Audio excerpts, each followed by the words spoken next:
When I got to BARC, we really had a very basic electric grid. We had almost no communications to our substations. I mean, literally dial-up communication to the substations. And 10 years later, we have fiber to many of our substations and actually fiber into many of our homes, and now are using that as a jumping off point to be able to do things like load control, demand response, advanced sort of things you can do on an electric grid to reduce their electric costs and give them internet access. It's a game changer. Prior to BARC and high-speed internet and being able to get that consistently, reliably within our schools, there were times when we just couldn't do what we needed to do to be able to access the internet. In kindergarten, we used to watch videos on how to count, and it used to take forever to load.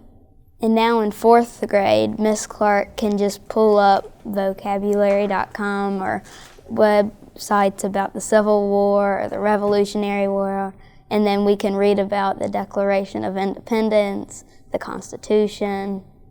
We have an obligation to do that for our kids. We owe them that. That's why we're in this business. So when you have those connections that BARC Connects has given us, the world is right there for them.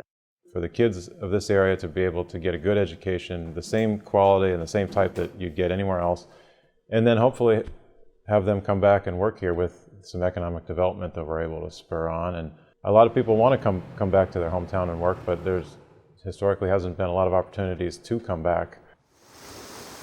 The mill was built in 1750, and so the stonework here at the mill, a lot of the timbers that you see in this building go all the way back to 1750 when it was built. And so there's a huge dichotomy between all of those things and what we currently have coming in a, well, if you see what a fiber looks like, it's a thread of hair coming underground here to the mill.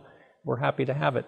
60% of our business is wholesale market to restaurants, caterers, bakeries, and chefs are so active on Instagram. We also have seen our online sales with our online shop have significantly increased. We can update the website, make it easier for our customers to find the products. I can do that much better now with Broadband. We'll ship in the continental 48 states. You know, there's a UPS truck here every day, and it's all done streamlined online, which was not possible when we first got here.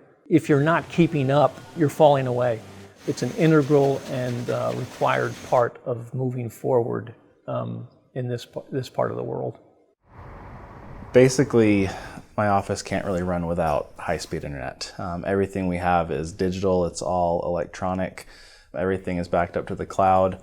All the x-rays are stored out on the cloud, and so everything relies on high-speed internet, fast upload and fast download speeds. The first offer, they were the only ones in the area for some time, and the pricing was 4 times as high as what BARC was able to give me for the same upload and download speeds.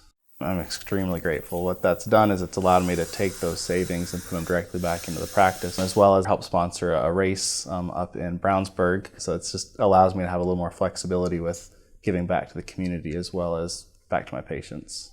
We can't build it fast enough, honestly. Every day, people are asking when it's coming to their house. We're not an electric company, we're a service company, first and foremost. And not because we have to financially or because it's a better business plan, it's because it's what the members are asking of us.